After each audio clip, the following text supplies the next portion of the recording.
ce sont 2 décennies qui sont très importantes dans sa carrière, puisque déjà elle n'a jamais été autant productive que dans les années 80 et 90. Mais en plus, ce sont 2 décennies qui sont marquées par la construction du Jardin des Tarots, donc ce jardin monumental qu'elle a construit en Toscane. Elle a commencé en 78 la construction, jusqu'à son ouverture au public en 98. Donc l'exposition revient notamment beaucoup sur cette construction-là et toutes les œuvres qu'elle a pu produire qui sont directement liées à la construction du Jardin des Tarots. Pour la carte de la justice, Niki s'est directement inspirée de l'art de Sienne, mais surtout de la cathédrale de Sienne, dont elle reprend les motifs pour réaliser cette sculpture.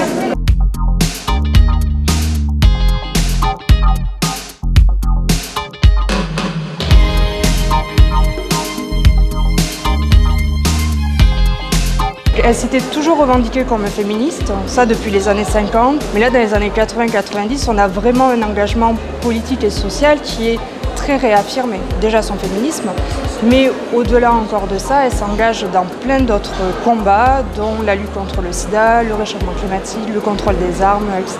En 2001, Niki, elle crée donc une série de 4 lithographies qui sont directement liées à son engagement politique et social, et elle revient sur des thématiques qui lui sont chères et pour lesquelles elle se bat, donc notamment le droit à l'avortement. Donc, là, c'est une œuvre qui défend bien sûr le droit à l'avortement et elle met bien en avant le fait que c'est quelque chose qui ne sera jamais complètement acquis et qu'il faudra continuer à se battre pour pouvoir avorter librement. Elle parle aussi du réchauffement climatique et de l'inaction face au réchauffement climatique, au contrôle des armes aux États-Unis et aussi un peu plus précisément aux tueries dans les écoles américaines. Et enfin, elle a une œuvre un peu plus générale qui parle de la corruption des politiciens, ici sous les traits de George W. Bush.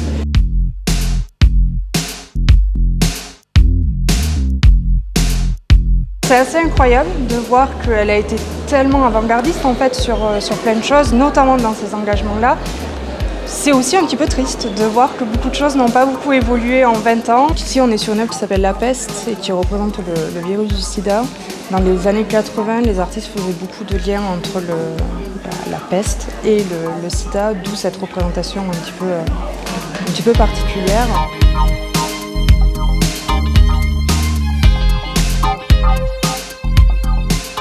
Ça s'appelle les Black Heroes, donc les héros noirs. C'est une série de sculptures qu'elle crée en réaction directe au racisme des États-Unis. Donc elle entreprend de construire des sculptures monumentales qui célèbrent en fait la culture afro-américaine tout simplement, en mettant à l'honneur des personnes, des célébrités américaines. Donc ici notamment c'est Michael Jordan, on a juste là. Donc ici c'est la maquette et derrière on a une photographie avec la sculpture monumentale dans l'espace public.